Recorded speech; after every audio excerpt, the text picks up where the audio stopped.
Hello மக்களே, so இன்னைக்கு London to Bangalore நான் விஜய் ட்ராவலிங் ஃபிளைட்ல டிராவல் பண்ணேன். அண்ட் இந்த டைம் நான் பிசினஸ் கிளாஸ்ல ஃப்ரீயா டிராவல் பண்ணி சொன்னவங்களா நம்ப முடியுமா? ஆமாங்க, அது எப்படி தெரிஞ்சுக்கலாம் வாங்க. இந்த டிராவல் எதிர்பார்க்காத ரெண்டு நல்ல விஷயம் நடந்துச்சுங்க. நான் வழக்கம் போல எக்கானமி சீட் தாங்க புக் பண்ணேன். பட் அவங்க பாத்தீங்க அப்படின்னா 3 சீட்டர்ல சென்டர் சீட் கொடுத்தாங்க. இது உட்கார்றது ரொம்பவே சௌகரியமாவே இல்ல. நான் அவங்க கிட்ட வேற ஏதாவது சீட் ஃப்ரீயா இருக்குன்னு கேட்டேன். அவங்க பாத்தீங்க அப்படின்னா பிரீமியம் எக்கானமில சீட் ஃப்ரீயா இருக்குன்னு சொன்னாங்க. ஸோ அங்க வந்து பாத்தீங்க அப்படின்னா ஃப்ரீ ஆஃப் காஸ்ட்ல வந்து அவங்க அப்டேட் பண்ணி கொடுத்தாங்க.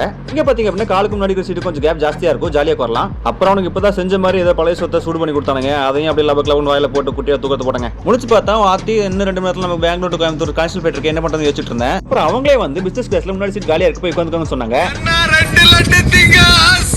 தடுக்கி விழுந்து தங்க புயல் கொடுத்த மாதிரி இந்த மாதிரி சான்ஸ் வேணா சொல்லுவானா, உடனே போட்டு தூட்டி கிளம்பி வந்தாங்க. நமக்கு என்ன பிசினஸ் கிளாஸ் சீட் ஃப்ரீயா கொடுத்தாங்க யோசிச்சு பார்த்தேன். அப்புறமா தான் அவங்க சொன்னாங்க இந்த மாதிரி கனெக்ஷன் ஃபிளைட் யாரெல்லாம் இருக்கோ அவங்க லிஸ்ட்ல அவங்க கிட்ட இருக்கு. ஸோ ஃபிளைட் லேண்ட் ஆன உடனே நாம ஃபர்ஸ்ட் இறங்கி போய் அடுத்த ஃபிளைட் பிடிச்சிடலாம். அதுக்காக தான் அவங்க பண்ணிருக்காங்க. இன்னைக்கு ஏன் நேரம் பிசினஸ் கிளாஸ் பாத்தீங்க அப்படின்னா சீட் காலியா இருந்துச்சு, அதனால முன்னாடி சீட் குறைச்சிட்டாங்க. லாஸ்ட் 2 ஹவர்ஸ் பாத்தீங்க அப்படின்னா பிசினஸ் கிளாஸ் டிராவல் பண்ணேன். அடுத்த டைம் போகும்போது இதே மாதிரி கொடுத்தா நல்லா இருக்கும்.